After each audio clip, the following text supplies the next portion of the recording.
이 새벽에 우리에게 주시는 하나님의 말씀은 구약 성경 욥기 9장 11절부터 24절까지의 말씀입니다. 제가 가지고 있는 성경으로 구약 성경 769쪽에 있습니다. 하나님의 말씀을 받들어 읽겠습니다. 그가 내 앞으로 지나시나 내가 보지 못하며 그가 내 앞에서 움직이시나 내가 깨닫지 못하느니라. 하나님이 빼앗으시면 누가 막을 수 있으며 무엇을 하시나이까 하고 누가 물을 수 있으랴. 하나님이 진노를 돌이키지 아니하시나니 라합을 돕는 자들이 그 밑에 굴복하겠거늘. 하물며 내가 감히 대답하겠으며 그 앞에서 무슨 말을 택하랴. 가령 내가 의로울지라도 대답하지 못하겠고 나를 심판하실 그에게 간구할 뿐이며 가령 내가 그를 부르므로 그가 내게 대답하셨을지라도 내 음성을 들으셨다고는 내가 믿지 아니하리라. 그가 폭풍으로 나를 치시고 까닭없이 내 상처를 깊게 하시며 나를 숨쉬지 못하게 하시며 괴로움을 내게 채우시는구나. 힘으로 말하면 그가 강하시고 심판으로 말하면 누가 그를 소환하겠느냐. 가령 내가 의로울지라도 내 입이 나를 정죄하리니 가령 내가 온전할지라도 나를 정죄 하시리라. 나는 온전하다마는 내가 나를 돌아보지 아니하고 내 생명을 천히 여기는구나. 일이 다 같은 것이라. 그러므로 나는 말하기를 하나님이 온전한 자나 악한 자나 멸망시키신다 하나니 갑자기 재난이 닥쳐 죽을지라도 무죄한 자의 절망도 그가 비웃으시리라. 세상이 악인의 손에 넘어갔고 재판관의 얼굴도 가려졌나니 그렇게 되게 하니가 그가 아니시면 누구냐. 아멘. 이 시간에는 욥의 오해란 제목으로 말씀을 나누도록 하겠습니다. 믿음 좋은 어느 며느리가 시어머니의 핍박을 받으며 신앙생활을 했습니다. 그럼에도 며느리는 시어머니를 위해서 눈물로 기도했습니다. 그때마다 찬송가 342장 너 시험을 당해 죄짓지 말고를 불렀습니다. 그러던 어느 날 교회에서 신방온 성도들이 시어머니를 전도했습니다. 예수님 믿으세요. 늘 며느님이 어머님을 위해서 눈물로 기도합니다. 그러자 시어머니가 말했습니다. 내 며느리는 왕래숭입니다. 기도한다기에 들어가 보니 시어미를 이기자는 노래만 부르고 있습디다. 다시 성도가 물었습니다. 무슨 찬송을 불렀는데요? 시어머니는 곧장 이렇게 대답했습니다. 너 시험일 당해 범죄치 말고 너 용기를 다해 곧 물리치라. 너 시험일 이겨 새 힘을 얻고. 시어머니는 며느리가 시어머니를 물리치고 이기라는 찬송을 부르는 줄 알고 오해하고 자신을 위해 기도하는 며느리를 더 미워하고 핍박한 것입니다. 이처럼 오해는 가까운 사람을 멀어지게 만들고 좋아하던 사람을 싫어하게 만들며 그 관계를 깨어버립니다. 오늘 본문에서 욥은 본래 하나님께서 자신에게 베풀어 주신 은혜에 늘 감사하며 하나님께 예배하고 경배하는 사람이었습니다. 또한 겸손한 사람이었습니다. 자신의 지혜가 아닌 하나님이 주신 지혜와 능력으로 자신의 소유가 있다는 것을 알았습니다. 그러기에 그는 처음 고통을 당한 때만 하더라도 1장 21절에서 내가 모태에서 알몸으로 나왔사온즉 또한 알몸이 그리로 돌아가올지라. 주신 이도 여호와시오 거두신 이도 여호와시오니 여호와의 이름이 찬송을 받으실지니라 라고 하면서 그 고통 가운데서도 주님을 찬양하고 있었습니다. 하지만 시간이 지나면서 모든 소유만이 아니라 자신의 몸도 병들고 그 고통이 지속되자 이제는 하나님에 대한 오해가 차츰차츰 쌓여져 갑니다. 그 오해가 무엇인지 이 시간 살펴보도록 하겠습니다. 첫 번째 오해는 하나님이 진노하심으로 자신이 고통을 당한다라는 것입니다. 12절에 보면 하나님이 빼앗으시면 누가 막을 수 있으며 무엇을 하시나이까 하고 누가 물을 수 있으랴 라고 합니다. 욥은 하나님이 빼앗으시면 이라는 가정을 통해 자신에게 닥친 모든 고통과 고난과 어려움은 하나님이 하셨다라고 합니다. 하나님이 빼앗으셨기 때문에 나의 고통은 누구도 막을 수 없으며 또 하나님이 빼앗으시기 때문에 어느 누구도 하나님께 지금 뭐 하십니까? 왜 이러십니까? 라고 물을 수 없다는 것입니다. 또한 13절에 하나님이 진노를 돌이키시지 아니하시나니 라고 하면서 하나님께서 이렇게 자신에게 고통을 주는 이유는 그분이 진노하셨기 때문이라고 단정합니다. 우리에게 예기치 않은 고통이 왔을 때 그 모든 주체를 하나님으로 보는 것은 굉장히 위험한 발상입니다. 물론 하나님께서 세상의 주인이시기 때문에 하나님의 허락하신 가운데 모든 일들이 일어난 것은 맞습니다. 예수님의 말씀처럼 참새 2마리가 한 아사리온에 팔리는 것조차 하나님의 허락이 있어야지만이 가능합니다. 하지만 모든 것을 하나님이 하셨다고 하면서 하나님을 원망하는 것은 무리가 있습니다. 공부를 안 하면 당연히 시험을 못 보는 것인데 하나님께서 시험 기간에 도와주시지 않았다고 하는 경우가 있습니다. 사업을 무리하게 확장하거나 지혜롭지 못하게 운영하면 사업이 어려울 수 있는데 그것을 하나님이 힘들게 하셨다라고 하는 경우도 있습니다. 이것은 어찌 보면 자기 탓입니다. 또한 세계의 경제 상황, 한국의 경제 상황이 안 좋아서 사업이 힘든 경우가 있고요. 요즘같이 전염병이 돌 때에 마스크 없이 다닌다면 위험성이 높아질 수 있습니다. 이런 경우는 하나님이 아닌 자신을 다시 한번 점검해 봐야 합니다. 또한 모든 고통의 주체를 하나님으로 보는 것에 더해서 하나님이 진노하셔서 하나님이 나에게 화가 나셔서 이런 일이 일어났다는 것은 더욱 위험한 생각입니다.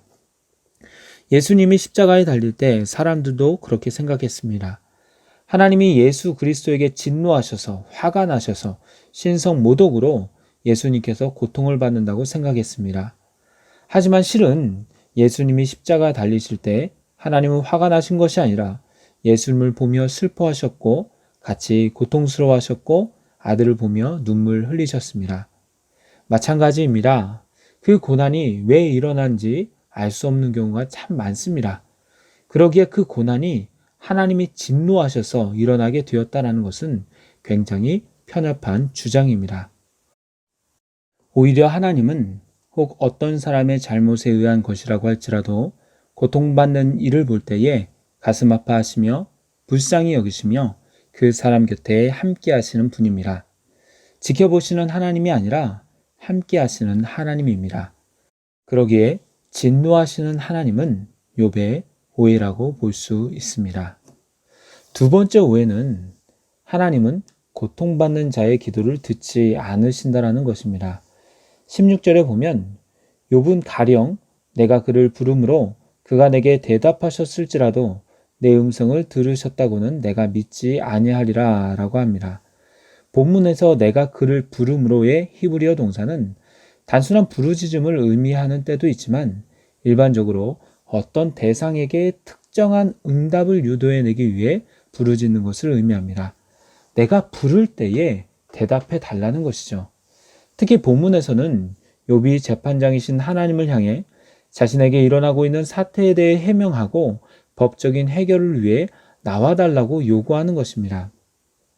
하지만 그는 곧 그가 내게 대답하셨을지라도 내 음성을 들으셨다고는 내가 믿지 않는다 라고 하면서 하나님이 자신의 기도를 듣지 않으셨을 것이라고 그렇게 말합니다. 왜 욥이 이런 생각을 가지고 있습니까?